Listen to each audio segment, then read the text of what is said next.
Hoje eu estou aqui para contar uma história real, comovente, de certa maneira um pouco triste, mas que eu tenho certeza que vai mudar a maneira como você encara os seus estudos para concurso público.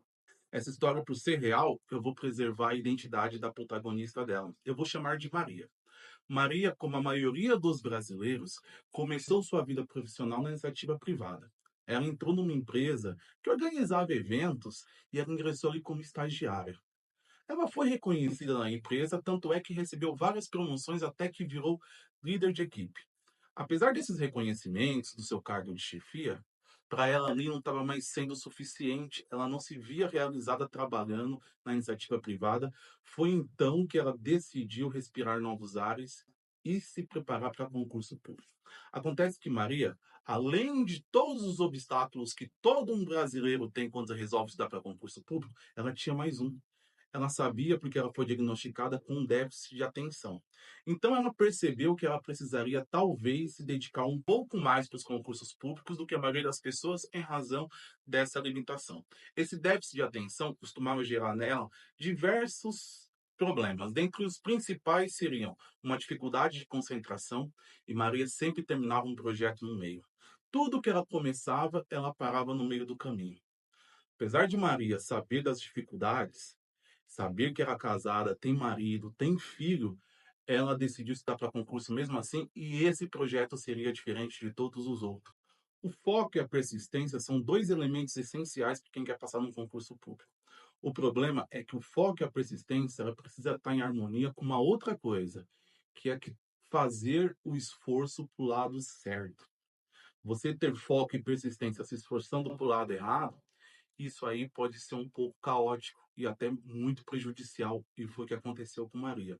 Maria, apesar do déficit de atenção dela, ela era muito focada e muito persistente quando ela estava determinada a alguma coisa. Por ela saber que ela tinha um déficit de atenção, ela achava que ela tinha que estudar cada vez mais e estava preocupado com o volume e não com a qualidade. Daí que o foco, a persistência, mas o esforço para o lado errado acabou trazendo sérios problemas para Maria.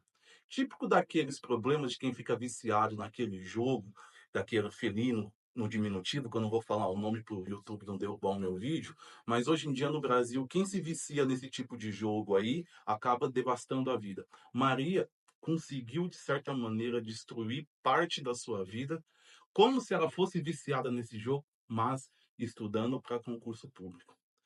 Maria começou a perceber que ela precisava estudar cada vez mais, achava que isso era necessário porque ela tinha um déficit de atenção e a persistência, o foco dela levou ela a tomar a seguinte decisão. Ela pediu demissão do emprego e começou a estudar para concurso público, renunciando às verbas rescisórias dela e estudando o dia inteiro. Maria passou a não dar mais atenção devida para o filho, não tinha mais tempo para ele, não tinha mais tempo para o marido e desenvolveu diversos problemas psicológicos que culminaram ali numa beira de uma depressão, um burnout e, claro, acabou se separando do marido e o marido conseguiu judicialmente a guarda do filho sob o argumento de que ela não tinha tempo para se dedicar ao filho. Passado tudo isso na vida de Maria, Maria percebeu o quão ela estava errada nesse propósito de estudar para concurso público desse jeito desenfreado, persistente, focada, mas focada do jeito errado. Passado algum tempo, Maria, diante dessa reflexão, percebeu que precisava recalcular sua rota, já divorciada e não morando mais na mesma casa dos filhos, ela se deparou com um vídeo meu aqui no YouTube que eu falo sobre memorização. Foi justamente se preocupando com a qualidade dos estudos que ela chegou até meu vídeo, ela chegou até a mim, conversamos e eu tive, então, conhecimento dessa história dela. Maria agora estuda para concurso do jeito certo. Mas o que eu quero passar para você aqui é o seguinte: olha, estudar para concurso público é um projeto de vida brilhante, mas você não pode ter esse projeto para você sair dele com menos do que você entrou. É necessário, quando você se prepara para concurso público, você entender que algumas coisas vão acontecer. A vida, no geral, não é linear. Estudando para concurso público, ela também não vai ser. Vai ter altos e baixos que você vai ter que enfrentar, mas alguns preços você vai ter que pagar, outros não. E esse que é o ponto. Não há necessidade de você renunciar tudo na sua vida em prol desse projeto. Assim como não é possível você alcançar ou manter na mesma vida que você tem aí hoje. É possível trabalhar, estudar, ter família e se dedicar aos concursos públicos. Você precisa pagar o preço disso. Qual é o preço disso? Hoje é muito comum, por exemplo, as pessoas estarem viciadas numa dopamina barata que é série. Se você assiste série em alguma plataforma de streaming 7 vezes na semana, por exemplo, você perde um tempo precioso que é estudar para concurso público. Mas adianta você da noite para o dia não assistir mais nenhuma série, nem um dia? Também não. Então, são coisas que você precisa ajustar, que são necessárias para que você preserve o mínimo de qualidade de vida que você conhece com aquele que é o seu propósito.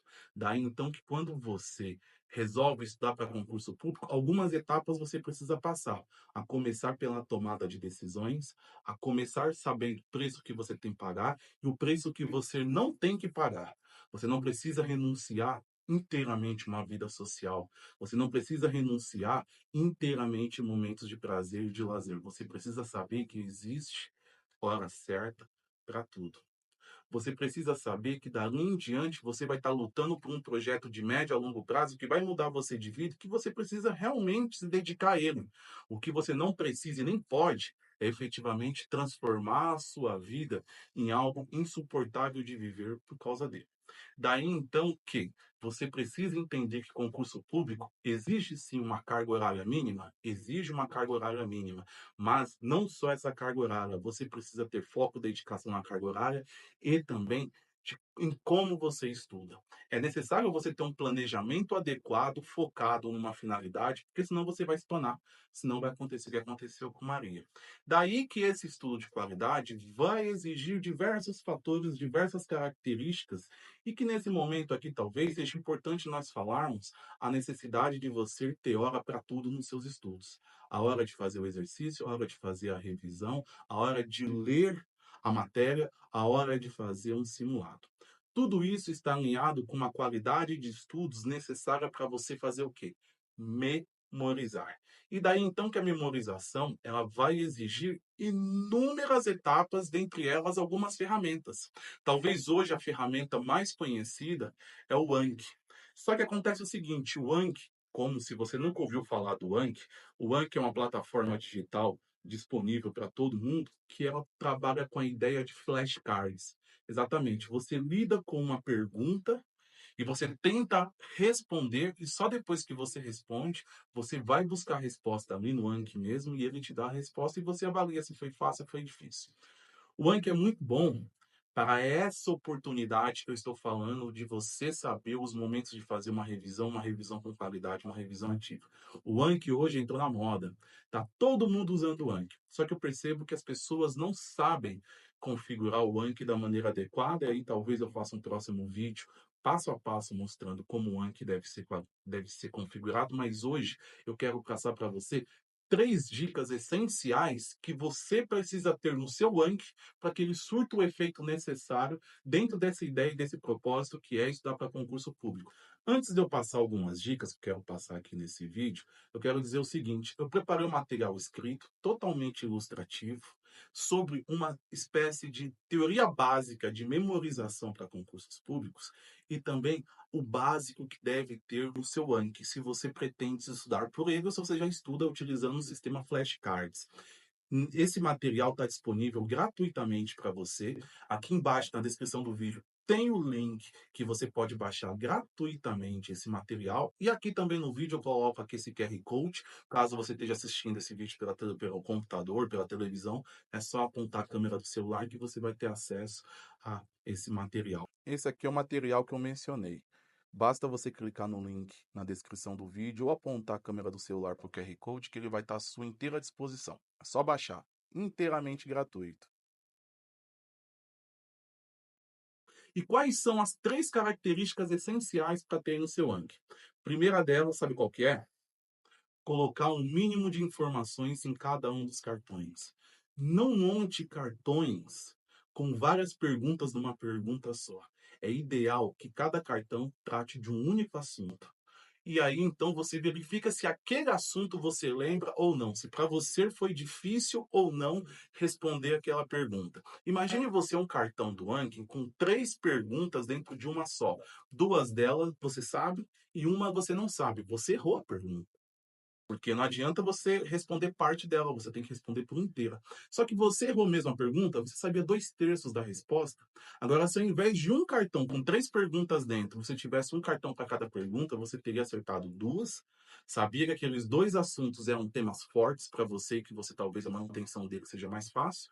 E para o terceiro cartão, você saberia que você precisa, então, trabalhar com aquele assunto, rever de uma outra forma, rever com mais frequência.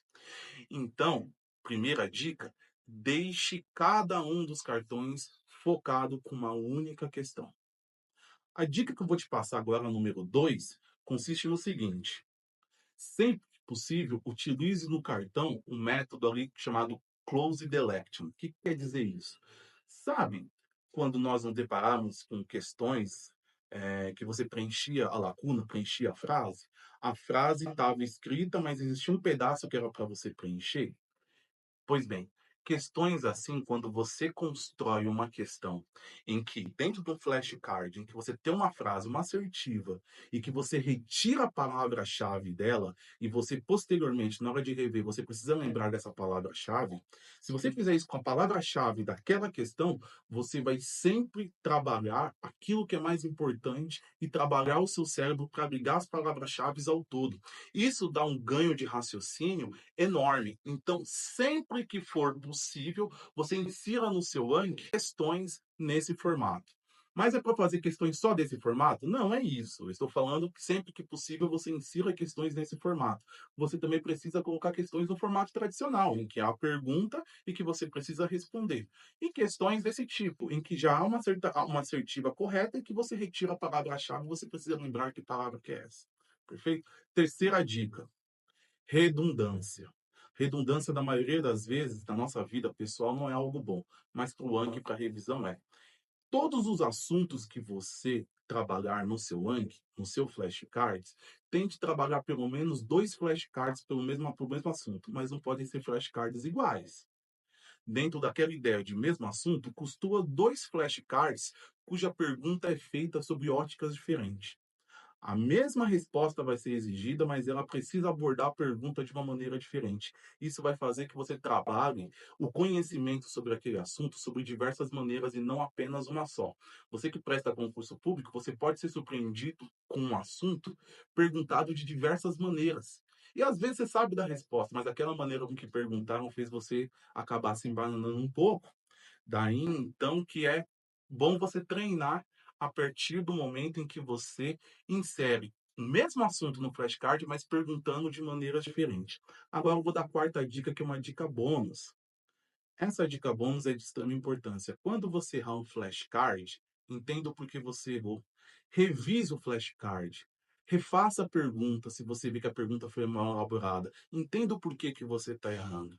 Eu tenho certeza que com essas dicas você vai melhorar e muito a qualidade dos seus estudos. Era isso que eu queria falar para vocês. Bons estudos. Forte abraço.